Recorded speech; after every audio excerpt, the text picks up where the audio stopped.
La croissance économique qui passe de 1,2% à 5% en 2024, la maîtrise de l'inflation à 3,2% en 2024 ou encore la diminution du taux de chômage à 3,5% contre 6,7% la moyenne dans la sous-région. Ces chiffres ont été énoncés par le ministre des Finances il y a un peu plus d'un mois. Pour comprendre la santé financière, l'économie du Mali, aujourd'hui, le grand rendez-vous pose le débat et je suis avec des acteurs, ceux qui font l'économie et ceux qui l'analysent. Messieurs, bonsoir et merci d'avoir accepté notre invitation. Bonsoir madame, ça fait un grand plaisir. Merci à vous, docteur Coulibaly Abdourahmane. Je rappelle, vous êtes économiste de formation, doctorant en sciences de gestion, chef de département, comptabilité, économie du complexe universitaire de Kabbalah. Tout à fait. Merci, docteur. En face de vous, nous avons Cheikh Oumar Soumano. Il est juriste d'affaires, fiscaliste, non moins président de l'Organisation des jeunes patrons du Mali et à ses heures perdues, il est enseignant. Bonsoir à tous nos téléspectateurs, bonsoir à mes co-débatteurs. C'est un plaisir de partager ce plateau que je découvre pour la première fois. Je vous remercie. Merci d'avoir accepté notre invitation. Nous avons un autre Coulibaly, mais cette fois-ci, il s'appelle Modibo Coulibaly. Il est président de l'Association professionnelle des systèmes financiers décentralisés. Monsieur Coulibaly, merci d'avoir accepté notre invitation. Merci beaucoup. Bonsoir à vous, bonsoir à vos auditeurs. Effectivement aussi, c'est la toute première fois que je découvre vos installations. Et c'est un plaisir pour moi d'être parmi vous. Et bien sûr aussi avec l'ensemble de mes co-débatteurs. Merci. Je rappelle aussi à vous qui nous suivez de l'autre côté de votre écran, il est également DG d'une institution de microfinance. Tout à fait. Niès Guissou, si j'ai Niès Guissou, c'est bien ça. Merci. Merci beaucoup, DG. Alors, docteur Coulibaly, d'entrée de jeu, comment se porte l'économie malienne? Globalement, on peut dire que nous sommes dans une trajectoire très positive, parce que déjà, lorsqu'on revoit depuis 2020, il y a eu une conjugaison de crises. Au plan interne déjà, il y a eu la crise sécuritaire qui persiste depuis 2012. Nous avons eu également la crise énergétique que nous venons de connaître. Au plan international, vous avez eu la flambée des prix liée à la crise en Ukraine avec la Russie aujourd'hui. Lorsque nous partons de 1,8% à une croissance moyenne de 5,2%, sur un continent, selon les dernières prévisions de la Banque mondiale, une croissance économique sur le continent est estimée aujourd'hui à 4,3%, on peut parler aujourd'hui de performance économique. Tout à fait. Nous allons revenir sur ces différentes performances, docteur, mais bien avant, M. Soumano, les données officielles font état d'une bien meilleure santé financière de notre économie.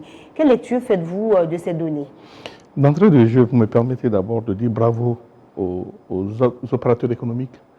Vous l'avez dit, moi je les appelle les fatanciens de l'économie parce que c'est eux qui sont à la tâche, qui fournissent à l'État les recettes fiscales, qui payent, qui ont accepté de payer, parce qu'on reviendra là-dessus. D'abord, il faut leur tirer chapeau. Je représente un pan de ces opérateurs économiques, pourtant pour la composante jeune, on paye les impôts. Ceci dit, il faudrait aussi tirer chapeau aux autorités parce qu'il a un peu marché sur ma langue. Vous savez, quand vous sortez d'une crise économique ou surtout des sanctions illégitimes qui vous ont été infligées par une institution qui est censée être communautaire, censée soutenir la fragilité par laquelle vous passez et que malheureusement, au lieu que la posture soit d'aider, mais c'est plutôt d'infliger des sanctions, ce n'est pas évident. Donc le Mali et les Maliens ont réussi à faire cette prouesse. Et si vous voyez les chiffres que vous avez annoncés, vous allez voir que le taux de croissance est en train de croître d'année en année. Donc ça, c'est déjà un premier indicateur pour montrer la bonne santé financière et économique de notre économie. Mais ce qui est intéressant et qu'il faille noter, c'est surtout depuis 2023, on a créé un espace communautaire. On s'est retiré de la CEDEAO. Certains ont créé scandale en pensant qu'on n'allait pas pouvoir tenir, parce que justement, ceux qui étaient pessimistes pensaient qu'en se retirant d'une communauté de 15, en se mettant à 3, qu'on allait perdre beaucoup d'avantages. Mais l'histoire a montré que les autorités ont été bien inspirées. Et aujourd'hui, la Confédération AES est citée en modèle, parce qu'au départ, c'était parti sur un modèle de co-construction de lutte contre les djihadistes, mais il y a eu le volet économique qu'on a intégré il y a le volet diplomatie qu'on a intégré et il y a le volet défense qu'on a intégré. Mais pour ma part, je me dis maintenant, on est à 3. Quand on parle économie, à partir de maintenant, il faut réfléchir à l'échelle de l'AES. C'est pour cela qu'il y a beaucoup de projets structurants qui sont en cours. Peut-être on reviendra là-dessus, notamment la banque de développement de l'espace AES. Ça, c'est extrêmement important. Nous y reviendrons très certainement. Alors, M. Coulibaly Moulibo, on parle d'indicateurs qui montrent la santé financière et économique du Mali en bon état. Vous qui êtes des acteurs, pas de banques, mais des institutions, quel regard avez-vous sur ces indicateurs? D'autant plus qu'on sait que l'économie malienne repose beaucoup, si je ne me trompe pas, sur le secteur informel. Effectivement, merci pour la question. Comme vous l'avez aussi bien dit, nous en tant qu'acteurs, précisément une composante du système financier, autant avec les banques que les assurances, en regardant l'évolution un peu de l'économie du pays, nous disons que c'est une économie résiliente depuis un certain nombre d'années. Les collègues l'ont dit, depuis 2020. On peut dire que le Mali est dans une économie résiliente. Essentiellement, quand on regarde aussi l'économie du Mali est basée essentiellement sur, en termes de PIB sur l'agriculture, qui représente à peu près 40%. Donc la production sur le plan de l'agriculture continue. Bien sûr, les autres secteurs, qui sont les secteurs secondaires et tertiaires, il y a un certain dynamisme que l'on constate. Mais du point de vue réellement de notre métier que nous faisons, à savoir la mobilisation de l'épargne de crédit, les derniers chiffres aussi, bien sûr, en décembre 2024, de la Banque centrale attestent que les dépôts ont augmenté. Et bien sûr, en fonction de la résilience, certains secteurs d'activité économique sont durement affectés par les multiples crises, ce qui fait que du point de vue production, autrement dit, en termes de crédit, il y a eu un fléchissement à ce niveau. Donc, en tant qu'acteurs, nous suivons ça de très près et nous essayons de faire renforcer la résilience au niveau de nos différentes structures pour permettre réellement de maintenir l'essentiel qui est bien sûr l'offre de services aux sociétaires ou clients. Clients, j'ai envie de dire, comme M. Soumano, vous vous inscrivez aussi dans cette logique, mais la priorité, sinon l'un des goulots d'étranglement, reste l'état de financement. Comment faire en sorte aujourd'hui que les entreprises puissent avoir un cours au crédit, au financement? Déjà, c'est une très bonne question. Vous savez, quand on regarde un peu l'écosystème financier, tout est là. Tous les éléments sont réunis, mais sauf qu'il y a une espèce de dialogue de sourds entre les offreurs de crédit et les demandeurs de crédit. Ça, on en est conscient. Aujourd'hui, le rôle des banques, des structures de microfinance, c'est d'apporter du financement à des besoins financiers exprimés par les acteurs économiques et essentiellement des opérateurs économiques. Mais qu'est-ce qu'on voit? Aujourd'hui, il y a un problème d'expression en termes de langage financier. Et c'est pour cela qu'on leur reproche pour la plupart d'avoir proposé des documents qui ne sont pas compréhensibles, entre guillemets, par les banques. Ça veut dire quoi? Quand vous exprimez votre besoin, vous devrez l'exprimer en termes financiers beaucoup plus clairs. Donc il faut un document. Et ensuite, avec ce document, vous devrez aussi ajouter d'autres éléments que la comptabilité demande de faire. C'est-à-dire ça rassure ceux qui apportent le crédit. Et malheureusement, cela n'est pas compris. C'est pour cela qu'il y a besoin forcément de faire des formations en éducation financière. Parce que quand on regarde notre écosystème, la plupart des opérateurs économiques, pour l'essentiel, ne sont pas là à l'école. Donc eux, ils pensent que la banque est là uniquement pour donner, alors que la banque a des contraintes. Enfin, je dirais en général, les institutions de microfinance, les banques ont des contraintes. Et aujourd'hui, il y a des ratios qu'elles doivent respecter. Parce qu'elles aussi, ils ont des contraintes parce qu'il y a la BCAO, il y a la commission bancaire qui aussi les contrôle. Parce qu'il ne s'agit pas de fournir des crédits, mais il s'agit de fournir un bon crédit. Et encore un autre paradoxe, c'est que les gens pensent que si vous êtes porteur de garantie, vous avez ipso facto droit à un financement, ce qui n'est pas le cas.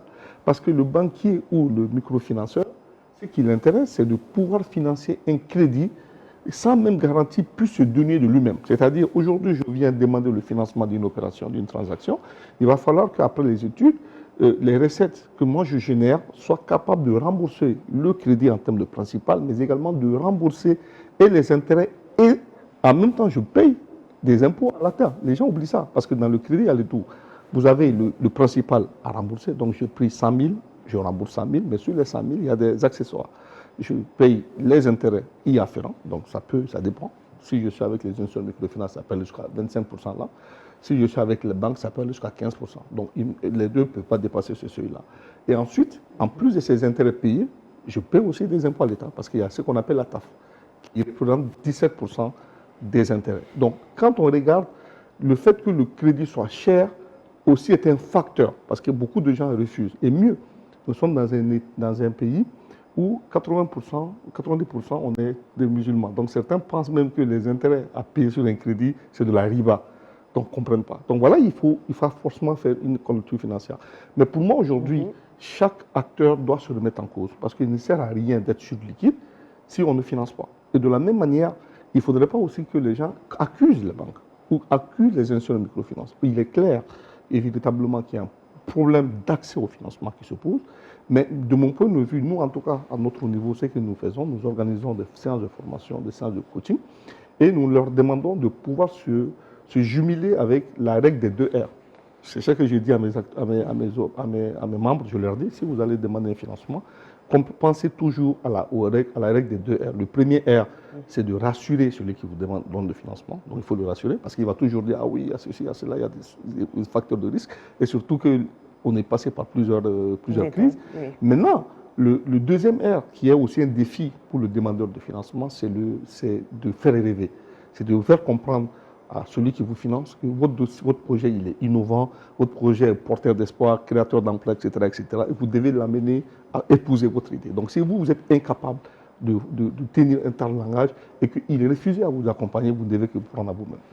Docteur Coulibaly, je souhaiterais quand même qu'on revienne sur certains propos de M. Soumano, notamment l'éducation financière. Comment comprendre que les demandeurs de crédit et les institutions ou banques ne parlent pas le même langage, ce qui peut être un frein aussi pour le développement économique même de notre pays. Comment comprendre ce paradoxe? Oui, c'est vraiment une réalité, parce que M. Soumano l'a dit tout à l'heure, cela dépend de la structure de notre économie. Nous avons une économie qui est fortement informelle, il faut le dire. Rares sont les entreprises qui tiennent comptabilité. Et les entreprises ne disposent même pas de manière de procédure comptable en réalité. Le banquier a besoin d'avoir plus de lisibilité et de traçabilité dans l'affectation de ses fonds. Parce que la banque est une institution d'intermédiation financière. Elle doit se refinancer à partir des fonds qu'elle reçoit des déposants. Donc s'il n'y a pas de lisibilité, le retour sur investissement quasiment devient à perte. Et c'est à ce niveau que la Chambre de commerce, toutes les chambres consulaires, y compris déjà le fonds de garantie du secteur privé, doivent s'impliquer davantage pour pouvoir renforcer l'éducation financière. Il y a déjà une dynamique déjà à travers l'appui institutionnel. Vous avez des projets de facilitation du climat des affaires qui existent déjà au Mali. Mais il faut qu'on aille encore plus loin en impliquant tous les différents acteurs de l'écosystème financier pour que nous puissions renforcer le taux de financiarisation au Mali. Tant que ce levier n'est pas réellement un levier important, il est difficile pour nous aujourd'hui de faire réellement, de mettre l'économie dans une dynamique de production de la croissance et de la richesse. Et c'est à ce niveau que, malheureusement, nous avons un dialogue de sourds entre le secteur bancaire et financier et essentiellement les opérateurs économiques. Et l'État doit essayer également de revoir l'environnement bancaire et financier. Et nous, en tant qu'économistes, nous l'avons toujours dit, un État, le public, c'est le public qui doit jouer le rôle de leadership par rapport au privé. Il est donc important que nous revoyions notre modèle du système bancaire en permettant de renforcer la récapitalisation des banques pour que l'État également se positionne en tant qu'actionnaire majoritaire pour pouvoir accompagner les entreprises qui évoluent essentiellement dans le secteur informel. Tant que le privé évolue dans ce segment de métier, il est difficile aujourd'hui en termes de lisibilité pour que nous puissions aller dans un scénario gagnant-gagnant entre le secteur privé, essentiellement les banquiers et les opérateurs économiques. C'est à ce niveau que le dialogue de sourds persiste. Un dialogue de sourds. Alors, M. Coulibaly, est-ce que vous partagez cet avis? On sait que le secteur informel, vous avez donné certains chiffres, 40% qui est pris par l'agriculture, et on sait que beaucoup sont versés, beaucoup ont des activités liées à l'agriculture, secteur essentiel pour la croissance économique.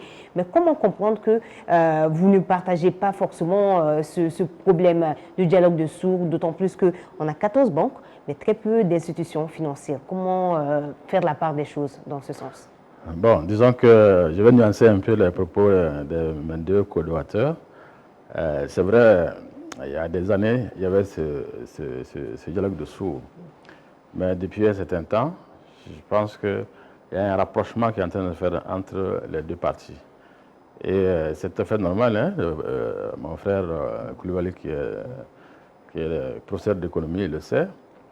Dans le domaine de la microéconomie, comme on le dit, vous allez toujours trouver les deux acteurs, c'est-à-dire qu'entre les producteurs et les consommateurs, et chacun va essayer de tirer la couverture de son côté. Donc c'est la même chose au niveau des systèmes financiers, notamment par exemple pour tout ce qui concerne l'offre de crédit, parce que d'un côté, vous avez l'offre qui constitue bien sûr les systèmes financiers, pour ce qui concerne par exemple les instituts de microfinance. Et de l'autre côté, bien sûr, vous avez les demandeurs de crédit. Et à ce niveau, en termes de pouvoir trouver un point d'équilibre, effectivement, il faut réduire au maximum l'asymétrie d'information. Pourquoi je dis qu'il y a un rapprochement qui se fait? Parce qu'il y a beaucoup de communication qui est en train de se faire.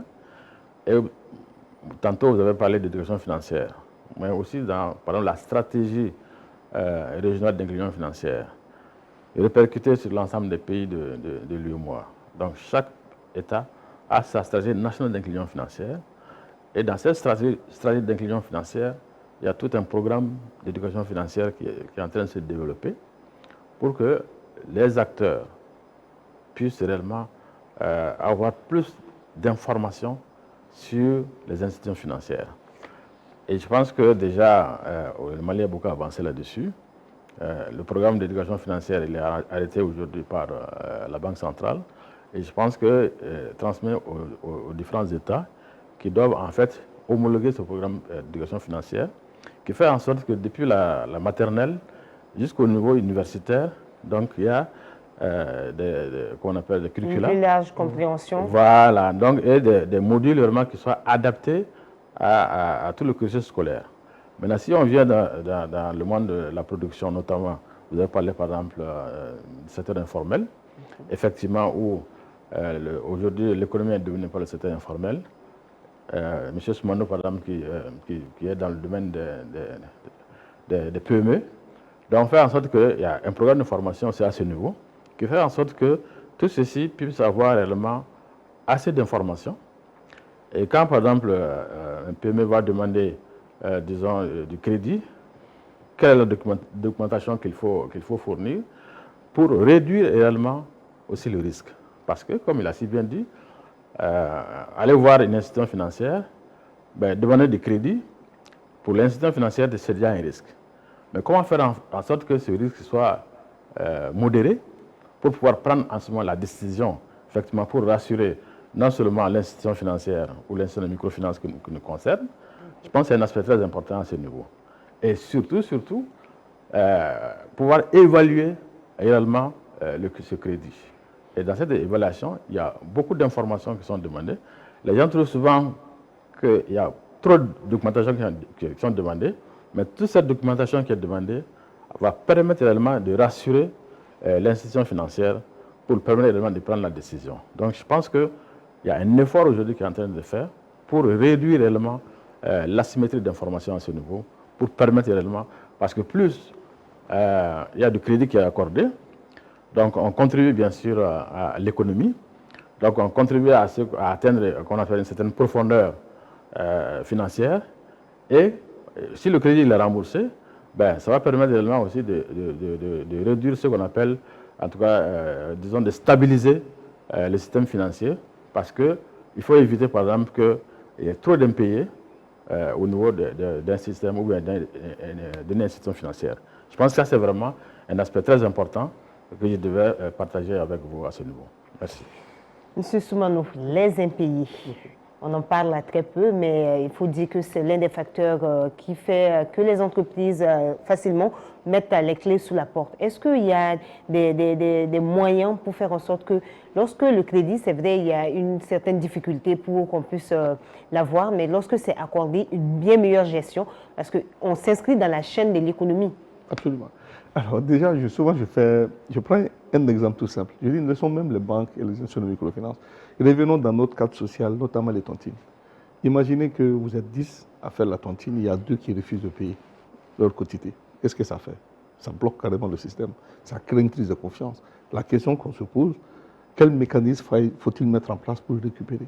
Voilà pourquoi déjà, il y a certaines tontines qui sont en train d'être professionnalisées. C'est-à-dire, il y a un fonds de caisse qu'on met en place où chaque membre qui cotise va cotiser peut-être un montant symbolique qu'on met, et en cas de défaillance d'une des tontinières, on paye sa part à travers le fonds de solidarité. Donc je pense que c'est un mécanisme comme ça. Et les banques aussi réfléchissent à ça. Vous allez voir généralement pour des crédits mobiliers, parce qu'on donne un crédit pour celui qui veut acheter une maison par exemple, et vous allez voir que toujours le premier des risques auxquels les banquiers ont pensé, c'était le risque de décès. Donc il y a des assurances qui couvrent ce crédit-là, et dans d'autres pays, vous allez voir même des crises de perte d'emploi, il y a des assurances. Donc pour moi aujourd'hui, les impayés, il faut travailler à comment on peut les recouvrer. Mais maintenant, si on regarde toujours dans le cadre de la professionnalisation des acteurs du secteur financier, vous allez voir par exemple, il y a des sociétés d'affacturage. Alors leur leitmotiv c'est quoi? Leur chiffre d'affaires est bâti sur les impayés. C'est-à-dire qu'ils vont à les sociétés d'affacturage, on ne les connaît pas trop au Mali. Je pense qu'il y en a une qui existe ici, c'est Crédit Mali Créance, voilà, Mali Créance par exemple. C'est d'aller voir, de rapprocher des structures qui ont des impayés dans leur portefeuille, de racheter ces impayés-là et d'aller faire le recouvrement. Et donc, vous voyez, c'est inhérent à nos transactions. Mais par contre, moi personnellement, ce que je vais dire, c'est parce que les gens ne comprennent pas. Il faut que les gens comprennent que l'argent que la banque met à ta disposition, cet argent ne lui appartient pas. Elle-même, la banque ou l'institution de microfinance a emprunté cet argent-là.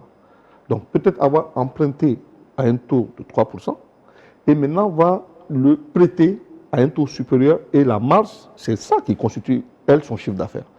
Mais si nous, on pense déjà que l'argent qu'on allait emprunter à la banque lui appartient et on refuse de payer, en pensant que la banque elle est riche, parce que beaucoup de gens ont cet esprit-là. Ah oui, la banque elle est riche. D'abord, le capital social est de 10 milliards. Il est de 10 milliards. Donc, même si moi je prends 2 millions, je rembourse pas. Tout devient une question d'éducation financière. Voilà, donc c'est important. Et pour cela, je dis aujourd'hui, il est important de le faire. Maintenant, il y a eu une solution alternative qui s'est développée dans le secteur informel. En Bamanaka, on appelle Gronkodjuru, c'est-à-dire aujourd'hui, il y a des personnes qui sont capables de mettre à disposition des sommes importantes, mais la rémunération de ce fonds dépasse l'entendement. Parce que imaginez... un taux très élevé. Très élevé. C'est à la limite, sur le plan financier formel, c'est l'usurier. Ça veut dire que je vous ai donné les taux tout à l'heure. J'ai dit, par exemple, quand vous allez dans une banque, aucune banque au Mali va financer au-delà de 15%. Non, taux nominal. Mais après, il y a d'autres. Il y a la TAF. Donc, on s'arrange à ce que la BCAO est regardante là-dessus. Autant aussi pour les institutions de microfinance où le taux ne doit pas dépasser 25%. Mais vous allez voir que le secteur informel, ça peut aller à 80%. Donc, vous empruntez 1 million, par exemple, on vous donne 1 million, une semaine, vous venez vous rembourser 1 million avec 200 000, 300 000 francs d'intérêt. Les gens ne savent pas que ceux qui le font déjà ne sont pas conscients qu'ils peuvent encourir la prison, parce que c'est carrément une violation des lois financières. Et celles aussi qui le font sont en train d'être victimes de quelque chose, alors qu'ils peuvent investir là-dedans. Mais quelque part, ça peut les arranger. Parce que comme on l'a dit, moi, j'estime toujours qu'il y a ce dialogue de sourds qui existe, parce que vous demandez à un paysan de vous amener un plan d'affaires, vous demandez à un paysan de vous amener les états financiers. Il ne sait même pas ce que vous dites. Vous lui parlez français, mais lui, il entend le chinois. Il va vous répondre en japonais, vous parlez russe. Donc, c'est compliqué. Moi, j'estime qu'il y a toujours ce dialogue de sourds qui existe. Et même au niveau du recouvrement, parce que le recouvrement au Mali, souvent, il y a des tendances. Vous savez, les crédits d'ordre commercial et civil, normalement, ne doivent pas être recouvrés. On voit beaucoup de gens qui pensent que si je ne paye pas, je vois que l'huissier, je peux aller en prison. Ce n'est pas forcément le cas. Ça intervient uniquement que lorsque vous avez fait ce qu'on appelle un détournement de l'objet des investissements. Ça veut dire quoi? Vous avez été emprunté pour acheter, par exemple, un tracteur, mais vous avez investi dans votre maison. Donc, vous avez carrément détourné l'objet. Donc, la banque ou l'institution de microfinance est en droit de vous poursuivre sur le plan pénal. En ce moment, vous pouvez aller en prison. Donc, il y a tout ça qu'il faille expliquer au moment où les uns et les autres empruntent, en leur disant, ben, vous avez emprunté pour ça, faites attention, si vous détournez, vous allez en prison. Donc, si on ne leur dit pas, après, il y a toute une incompréhension qui peut se poser au niveau du recouvrement. Et là, franchement, je plains beaucoup les directeurs juridiques des structures de microfinance et des banques parce qu'ils sont souvent dans ce travail permanent d'explication. Un travail permanent et quotidien, j'imagine, qui ne doit pas être évident. Alors, le secteur informel, toujours, comment faire en sorte que ce secteur puisse stimuler la croissance? Dans la mesure où M. Soumano a pris l'exemple de quelqu'un qui fait un prêt et qui rembourse à un taux exorbitant. Comment convertir toutes ces personnes en, par exemple, acteurs des institutions de microfinance, dans la mesure où, pour beaucoup, la banque emprunte à des taux exorbitants, donne des prêts, je veux dire. Bon. Disons que le taux n'est pas exorbitant parce que l'État joue son rôle à travers, par exemple, la Banque centrale en faisant son rôle de régulateur. Effectivement, comme il a si bien dit, au niveau, par exemple, du secteur de la microfinance, le taux effectif global est plafonné à 24%. Ça veut dire que vous pouvez faire octroi de crédit, taux nominal plus les autres frais, maximum 24%. Mais la plupart des cas, les institutions de microfinance, par exemple, n'atteignent pas ces 24%, indépendamment, bien sûr, des fiches de produits de crédit. Effectivement, au niveau des banques, le plafond aussi est à 15%. Ce qui fait en sorte que, quand vous regardez les coûts de fonds, en lien bien sûr avec la marge que l'institution souhaite obtenir, le coût n'est vraiment pas exorbitant. Il est en fonction réellement de la rentabilité toujours de l'activité qui va être financée. Parce que, comme il a si bien dit, il ne faut pas évoluer sur perte. Parce que d'un côté, vous avez des déposants. C'est effectivement l'argent de ces déposants, une partie qui est prise pour pouvoir faire du crédit, octroyer du crédit. Et il faudrait que ceux qui ont donné ce crédit puissent être remboursés et permettre réellement de faire même du revolving. Maintenant, parlant du secteur informel, donc on a parlé tantôt de l'éducation financière. Donc il faut tout un programme de formalisation parce que déjà, le secteur informel, disons, contribue beaucoup à l'économie. Le seul aspect là-dedans, c'est que c'est des informations qui échappent souvent à l'État, qui échappent réellement aux statistiques, qui fait en sorte que leur contribution est réellement n'est pas, disons, mise dans les chiffres. Intégrée dans les chiffres officiels. Dans les chiffres. Donc, qu'est-ce qu'il faut faire?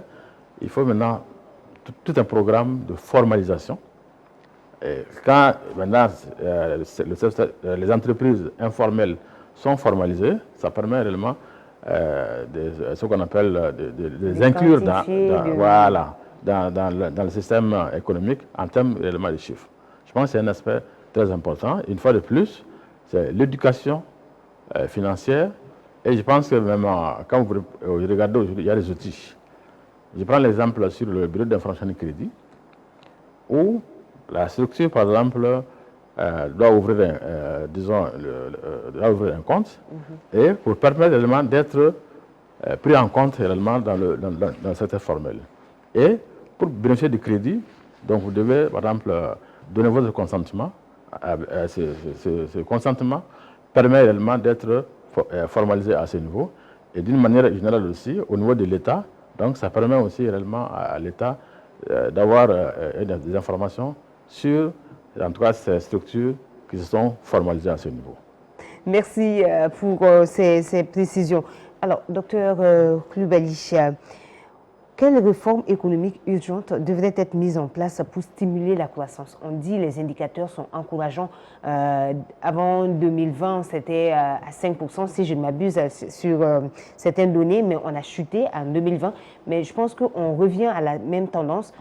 Nous sommes pratiquement, selon les dernières données, à 4%, un peu moins de 5%. et sur les tendances, nous allons sur les 5% avant la fin de cette année. Quelles réformes urgentes devraient être mises en place? Bon, tout à fait. Je pense que déjà, nous abordons l'un des aspects importants, c'est le climat des affaires. Le climat des affaires, il faut rassurer la confiance en impliquant fortement non seulement les acteurs locaux, mais surtout la diaspora. Voilà, il faut vraiment revoir le climat des affaires. Le climat des affaires doit prendre en compte également tout ce qui est lié également à l'équité dans le compte rendu des décisions judiciaires. Parce que tant que nous avions des scénarios liés à des questions de corruption, il est évident que les institutions ne reviendront pas au pays. Et ça, c'est un élément important. Le deuxième pilier sur lequel il va falloir réfléchir, c'est de revenir à nos fondamentaux. Le Mali reste un pays agropastoral. Voilà, il faut le comprendre. Lorsqu'on prend les premiers chantiers de nos indépendances, avec le président Modibo Keïta, il y a eu beaucoup de réformes agraires dans le secteur agropastoral. Quand je pense à l'Office du Niger, tous ces grands espaces agricoles qui constituent des réserves foncières agricoles pour pouvoir permettre au pays d'assurer son autonomie, il va falloir que nous revenions également à cette approche-là en développant le levier de la digitalisation dans tout ce qui est l'agrobusiness en termes d'éducation financière pour pouvoir permettre aujourd'hui, dans un pays où le taux de bancarisation reste très faible, de pouvoir permettre à tous les acteurs, aussi bien dans l'informel, de s'impliquer dans le cadre de la dynamique économique. Et ça, c'est des réformes vraiment très importantes déjà. Et je pense que sous prenons aujourd'hui la dynamique au sein de l'État, nous sommes dans l'implémentation de l'agenda 2063. L'agenda 2063 aujourd'hui, voilà, cet agenda aujourd'hui, dans le cadre de la prospective économique, des aspects de priorité comme la gouvernance ont été intégrés en réalité. Parce que l'un des véritables problèmes chez nous, c'est surtout ça. Les questions de gouvernance pour pouvoir assurer la confiance entre l'opérateur privé et l'État. Et tant que ce climat de méfiance va exister entre les acteurs privés et l'État, cela crée énormément le fossé au-delà de toutes les crises multidimensionnelles que nous connaissons dans nos différents États. Et je pense que les urgences en termes d'agenda économique, il va falloir travailler dans ce domaine-là pour que nous ayons une croissance économique qui soit durable et surtout inclusive. Et c'est ce seul prix aujourd'hui qu'on pourra engager notre pays dans une trajectoire d'émergence dans les 3 prochaines décennies. Lui, Dr Coulibaly, est plutôt dans la projection sur les 3 prochaines décennies. Mais vous avez énoncé à l'introduction un point assez important. Il s'agit du fait que le Mali, lorsqu'il a été sanctionné par la CEDEAO, beaucoup ne pensaient pas que l'économie serait encore résiliente, encore debout. Comment voyez-vous le fait de dynamiser les efforts, surtout dans la Confédération, pour que l'économie puisse tenir? Merci bien. Déjà, je vais insister sur ce point. Pourquoi le Mali a tenu malgré les sanctions économiques? Déjà sur le plan diplomatique, les sanctions économiques infligées à aucun pays au monde n'a atteint des résultats escomptés par rapport à ceux qui infligent. Ça a toujours été le cas. Maintenant, le cas particulier du Mali, je vais dire pourquoi le Mali a tenu. C'est dû au fait que nous avons un taux d'informalité élevé de l'économie, parce que c'est 80%. Et c'est ça qui a été la force qui a fait qu'on a tenu. Pourquoi? Parce que ceux qui ont prédit qu'au moins de 2 mois, l'économie malienne allait s'écrouler, ont fait avec une réalité en pensant que le taux de formalité était de 80%, alors que c'est le taux de l'informalité qui est de 80%. Donc déjà, les données ont été faussées. Et là, il faut tirer chapeau parce que le secteur informel au Mali, souvent, on a tendance à le pointer du doigt, mais c'est un secteur formel, je dirais, professionnel dans la mesure où il paye des impôts. Alors, pour la petite histoire, il faut qu'on sache que le secteur informel, tout opérateur informel au Mali, peut payer jusqu'à 1,5 million d'impôts par an. Que vous le voulez ou pas. Alors que, pourtant, dans le système fiscal malien, on est dans un système déclaratif. C'est vous qui devrez vous lever pour aller déclarer. Et nous avons tendance, on a ramené justement le secteur informel dans cette démarche-là. Au départ, l'État avait compris la posture du secteur informel et avait même imposé dans le Code général des impôts une quotité pour chaque type d'opérateur dans l'informel. Voilà pourquoi vous aviez des gens, certains qui payent 14 700 par an, d'autres qui payent 300 000, ainsi de suite, jusqu'à 1,2 million. Et en 2015, on a fait une réforme pour amener les opérateurs dont le chiffre d'affaires ne dépasse pas 50 millions par an et on les oblige à déclarer leur chiffre d'affaires de façon très intelligente. Et aujourd'hui, c'est les seuls acteurs qui ne refusent pas de payer l'impôt. Donc, malheureusement, il y a moins de pertes de recettes fiscales. Et donc, c'est ça qui, les 80% de tous ces gens qui ont payé les impôts, ils le payent de façon correcte, qui explique pourquoi il y a une hausse des recettes fiscales. Ça, c'est important. Donc aujourd'hui, moi j'ai peur. Pourquoi? Parce qu'il y a toute une dynamique. On oblige, enfin, on est en train de motiver les acteurs du secteur informel à faire une transition vers le secteur formel. Or, quand on regarde le comportement du paiement fiscal à ce niveau-là, on peut avoir une autre lecture. Donc, je ne dirais pas que ce n'est pas des acteurs qui payent, mais ils ne payent pas aussi bien que ceux qui sont dans l'informel. Donc, ça, c'est un premier aspect. Donc, ça veut dire quoi? Le secteur informel, le taux d'informalité élevé, est-il un avantage ou un inconvénient? Moi, je dirais que c'est plutôt un avantage parce que ça a permis au Mali de tenir. Et aujourd'hui, on est dans une logique de la confédérale où des décisions économiques doivent être prises à l'échelle des 3 pays. Et on a la chance que nous avons les mêmes structures économiques. Le Burkina, c'est à peu près les mêmes réalités, donc 80% du taux d'informalité de l'économie. Le Niger, c'est la même chose. Et vous avez vu quand même, on a infligé, d'ailleurs, le Niger, c'était encore, les sanctions économiques infligées par la CEDEAO au Niger étaient encore plus austères. Mais le Niger aussi a tenu. Après, la CEDEAO a compris qu'il fallait lever.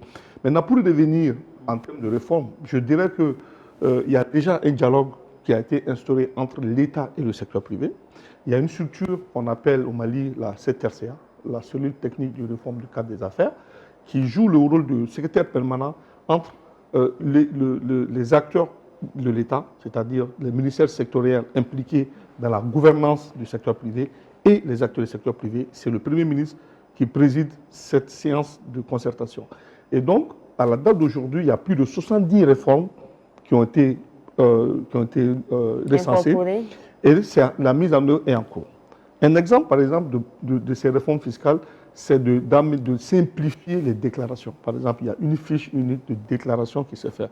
Au départ, il le sait, vous allez voir que les acteurs économiques, en tout cas ceux qui ont plus de 50 millions de chiffre d'affaires, on leur demande d'aller faire des déclarations mensuelles et annuelles. Donc souvent, on peut se perdre.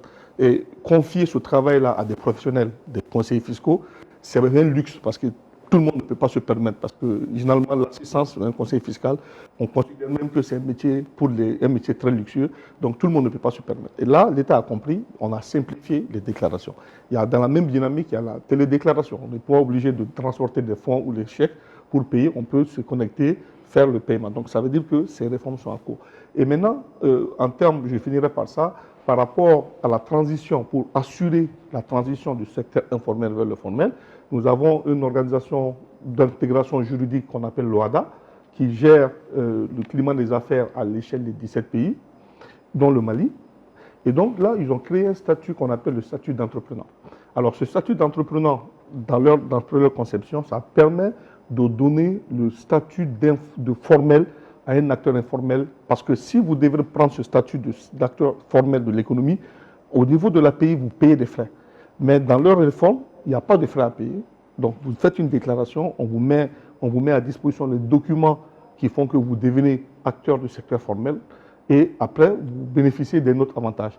Mais curieusement, il faut noter, et là je tire chapeau encore aux autorités maliennes, nous on avait déjà ce dispositif, parce que l'acteur informel n'est pas un acteur illégal au Mali, ce qui n'est pas le cas dans d'autres pays. Par exemple, si vous allez au Rwanda, un acteur informel est un acteur illégal, parce que la loi l'oblige plutôt à aller se formaliser.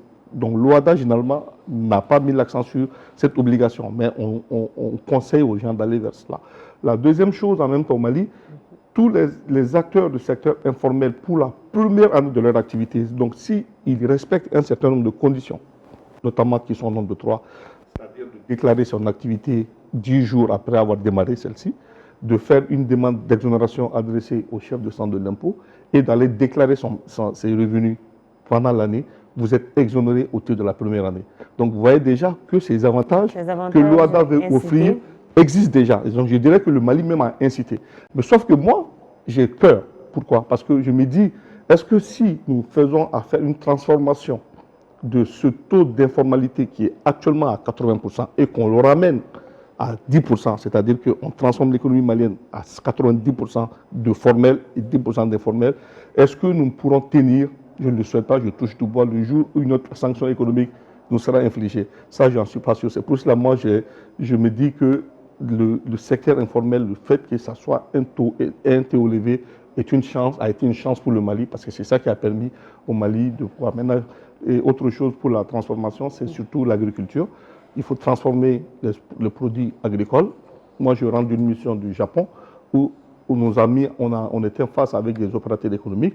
Le projet phare qui a été présenté par le ministre de l'Industrie et du Commerce, qui faisait partie de la délégation sous la conduite du Premier ministre, c'était d'inciter les opérateurs japonais à investir dans le secteur de la manufacture et de la transformation des produits agricoles. Donc je me dis aujourd'hui, tous les ingrédients sont là. Et également, nous avons un code d'investissement incitatif. D'ailleurs, certains pays de l'UEMOA sont jaloux du Mali en disant que le Mali attire beaucoup d'investisseurs. Et parce que nous avons un code d'investissement, ça permet à un opérateur privé étranger de venir créer des entreprises au Mali sans être obligé de s'associer à un national, ce qui n'est pas le cas dans d'autres pays.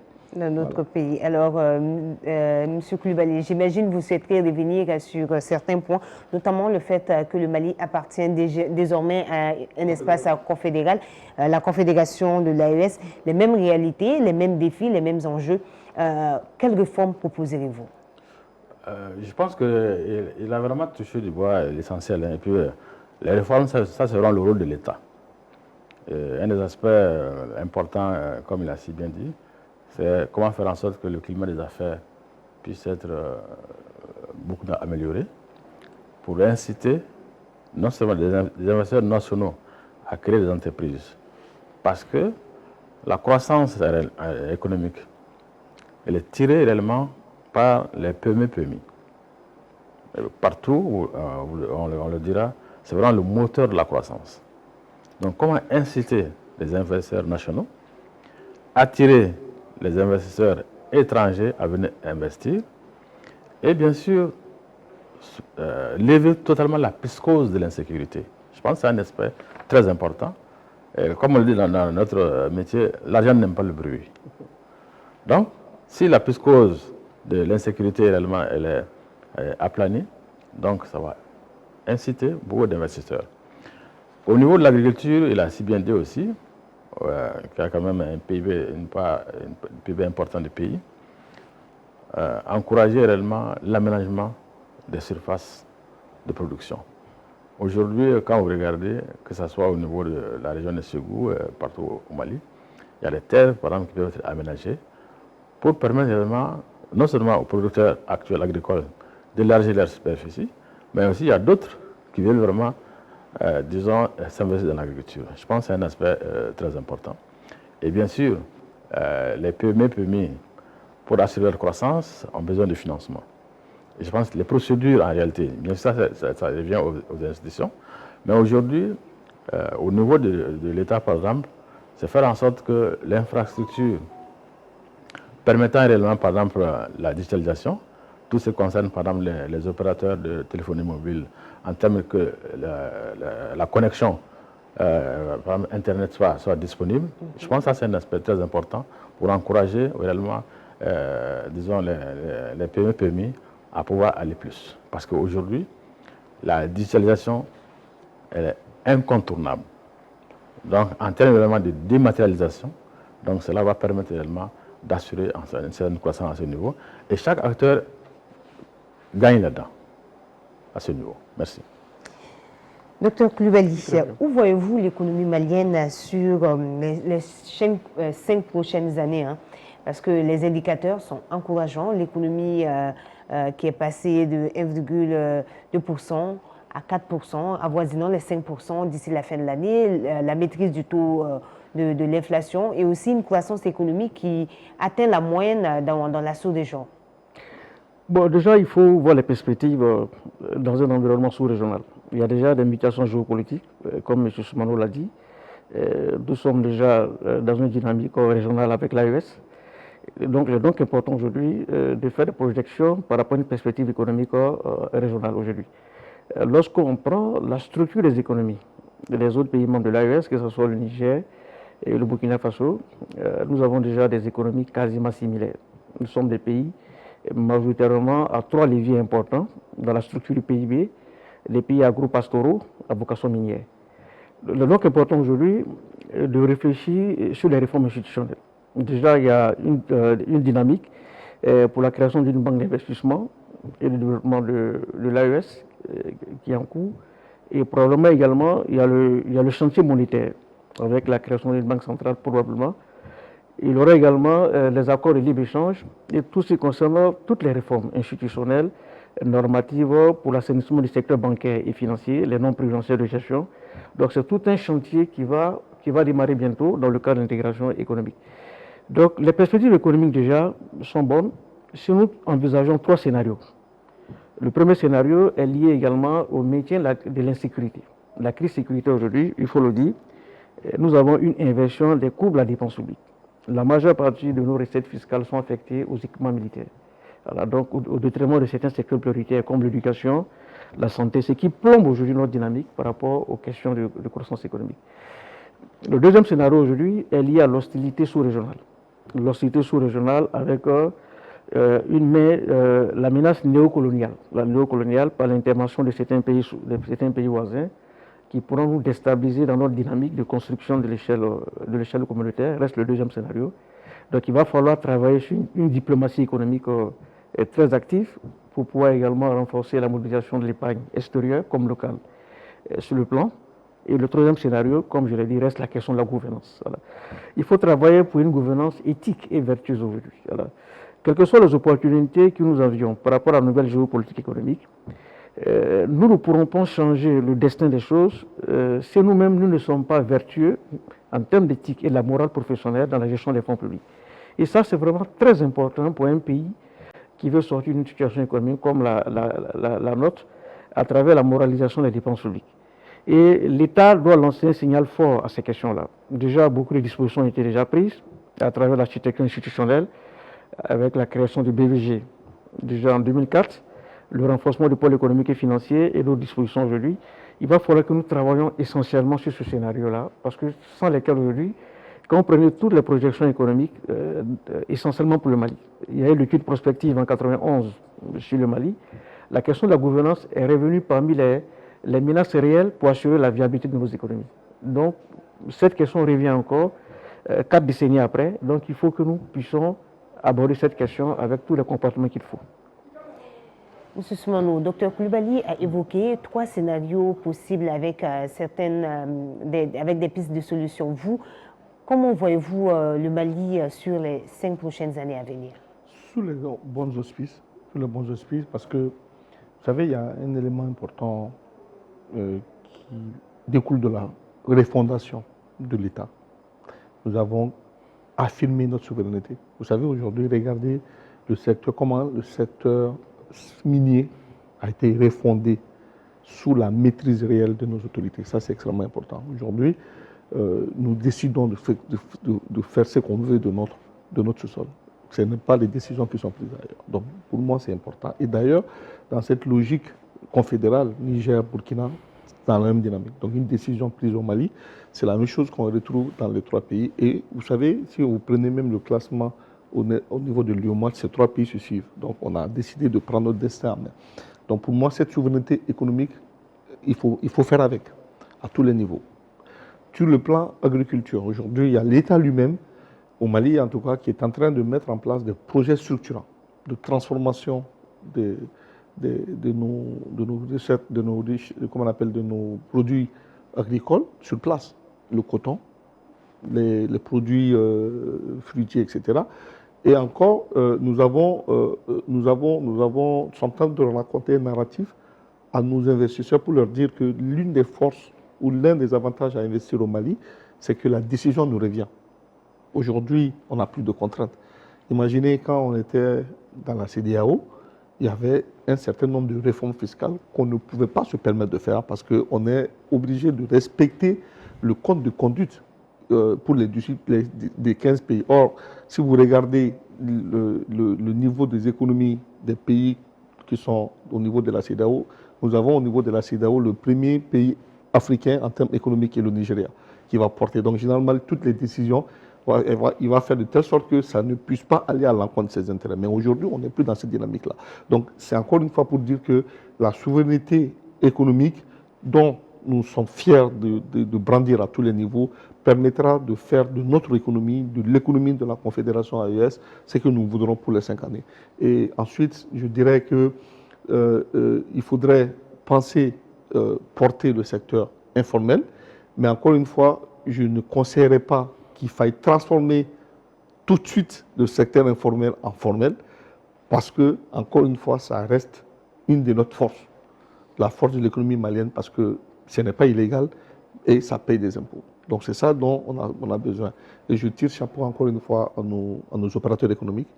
Et depuis 2020, malgré qu'il y a cette crise multiforme qu'on a connue avec les sanctions de la CEDEAO, mais regardez comment les objectifs de recettes au niveau des douanes, au niveau des impôts, on les dépasse chaque année. C'est-à-dire, si on veut tel montant, on dépasse l'objectif des recettes.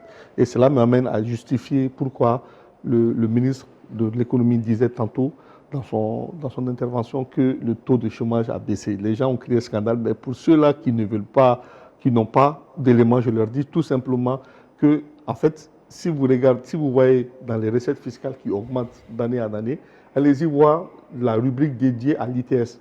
En fiscalité, pour ceux qui travaillent, ils payent un impôt qu'on appelle impôt sur le traitement des salaires, ITS. Et si vous comparez, vous regardez le tableau de 2020 à nos jours, ce taux ne fait qu'augmenter.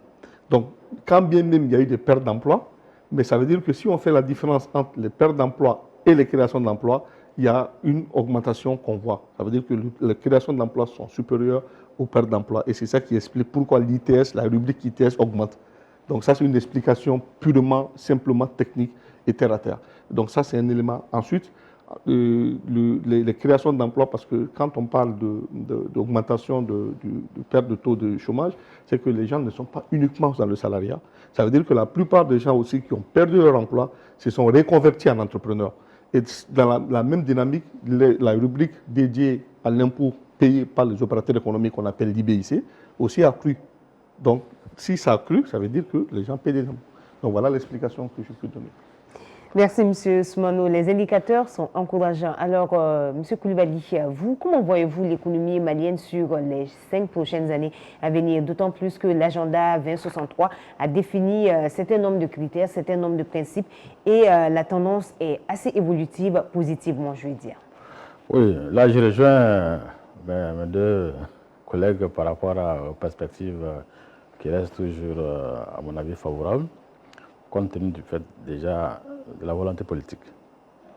Rien qu'en regardant l'ensemble des secteurs, il y a une volonté politique de pouvoir redynamiser, que ce soit le secteur de l'agriculture, que ce soit l'industrialisation, qui est à mon avis d'ailleurs un des aspects très importants pour réduire le chômage. Je pense que pas plus que la semaine dernière, on parlait un peu de l'usine de transformation qui doit être installée au niveau de la région de Koutchala. Donc, il fait en sorte que cette volonté politique étant là pour pouvoir relancer l'ensemble des secteurs économiques, me dit les perspectives, elles sont bonnes. Il s'agira également de travailler sur un certain nombre d'aspects. M. Coulibaly l'a dit tantôt, d'avoir travaillé sur le citoyen. Autrement dit, et vous en venez même à la dernière question que je souhaiterais vous poser. Les messages, quel message avez-vous à l'endroit des citoyens? Parce qu'on le sait, l'État définit la politique économique qui est soutenue par l'ensemble sous-régional, les grandes instances, mais aussi les acteurs, ceux qui font l'économie. Quel message avez-vous? Malheureusement, nous sommes pris par le temps pour avoir votre dernière interaction. Merci. Donc, cette volonté politique étant là, en parlant un peu de message à l'endroit des citoyens. Regardez déjà, je pense que c'est passé sur la chaîne nationale, hein, tout un programme de formation des jeunes à la citoyenneté. C'est vrai, il y a eu des années où l'éthique au Mali a été sérieusement écorchée. Pourquoi? Parce qu'au niveau du système éducatif, ça c'est vraiment un avis personnel, l'accent a été mis sur, on va dire, l'éducation de l'esprit. Autrement dit, l'éducation vers le côté intellectuel. En oubliant l'éducation du cœur.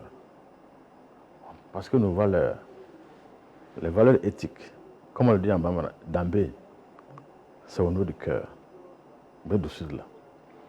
Donc, comment promouvoir, sinon renforcer l'éducation du cœur, c'est à travers la sagesse. Parce que c'est à travers cette sagesse intérieure que le cœur s'adoucit et qui va faire en sorte qu'il y ait l'équilibre entre les deux éducations. Éducation de l'esprit et éducation du cœur. De façon qu'on puisse avoir les citoyens réellement qu'on cherche. Parce que comme un spécialiste a dit, il n'y a pas de bons citoyens. Quand on dit que vous êtes citoyen, ça veut dire que vous remplissez réellement les critères éthiques. Et dans toutes les civilisations, on a toujours prôné de bien travailler. Éviter tout ce qui est mal. Donc, de façon que conscience morale, conscience de soi, et ensuite formation pour renforcer la compétence, je pense que c'est un aspect très important. Parce que une compétence sans conscience, au final, c'est la compétence qui risque de s'intégrer. Donc, je pense que c'est un aspect très important qui fait que cela a été pris aujourd'hui à bras le corps, surtout pour former la jeunesse à ces aspects, qui fait dire une fois de plus, pour revenir à la question présente, que, en tout cas, si on continue cette lancée, l'avenir sera encore meilleur. L'avenir sera encore meilleur. Alors, M. Soumanou, une dernière intervention par rapport aux citoyens, à ceux qui font l'économie. Que leur direz-vous pour maintenir cette dynamique? Très rapidement, s'il vous plaît. Acceptons d'être des ambassadeurs, mais aussi des fatenciers de l'économie. Payons les impôts, créons des emplois, créons de la richesse. C'est tout le message que je veux dire. Payons les impôts. Créons des emplois. Créons des emplois. Soyons des bons citoyens modèles. Voilà. Dr Coulibaly? Il n'y aura pas de changement économique réel sans une prise de conscience. Et l'agenda 2063 fait du deuxième pilier l'engagement citoyen comme étant une priorité dans le changement de comportement. Le changement de comportement. Merci, messieurs, d'avoir accepté notre invitation. Je rappelle, Dr Coulibaly Abdourahmane, vous êtes économiste de formation, doctorant en sciences de gestion, chef de département comptabilité économie du complexe universitaire de Kabbalah. À vos côtés, nous avons monsieur Coulibaly Modibo. Il est le président de l'association professionnelle des systèmes financiers décentralisés. Et en face de vous, nous avions Cheikh Oumar Asmano, juriste d'affaires fiscaliste, président de l'Organisation des jeunes patrons du Mali, non moins enseignant. Merci, monsieur, d'avoir accepté notre invitation. C'est ce qui met fin à cette émission d'aujourd'hui qui s'est intéressée à l'économie du Mali, les enjeux et les perspectives. Merci à l'équipe technique. On se donne rendez-vous très bientôt sur Advance TV, la télé qui a une longueur d'avance. Bonsoir.